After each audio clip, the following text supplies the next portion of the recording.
A safe space. From one of the series Learning to Thrive with Dyslexia and/or ADHD.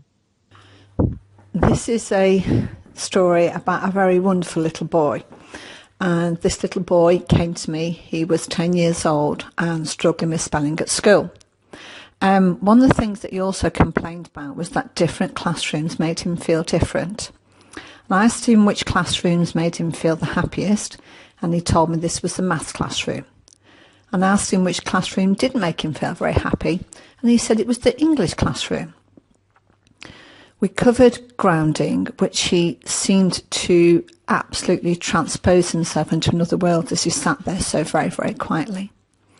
And then we talked about the safe place, which is one of Olive's wonderful exercises. And as we talked about the safe place, he said the English room is not a safe place at all. And he talked about how the English room can sometimes remind him of the day that his brother locked him in a cardboard box and how he'd feel that he was fighting his way out.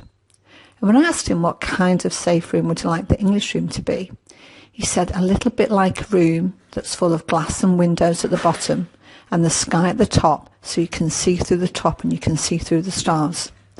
And as we sat and talked about his safe room, I could see his face starting to smile.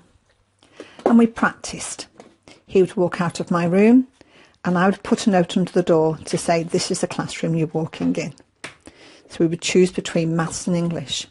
And each time that I put a note under the door asking him to walk in as if he was coming into English, he would trigger off his safe room. The following session we did visual spelling, which he absolutely loved mental imagery. And again we started by spelling the words that he enjoyed. They were all connected with football. So spelling his favourite football players and spelling names of different approaches to football. When he came back on the third week, I asked him how his English lessons were going. And he said that even his teacher has said that he is sitting much straighter and much calmer. And now he knows that whenever he goes into a classroom that doesn't feel safe, he just reminds himself and takes him to that safe place of being a room that's got glass at the bottom where he can see out and the sky at the top where he can see. And he grounds himself. And that's how my little boy that I worked with at 10 years old helped himself in his English lessons.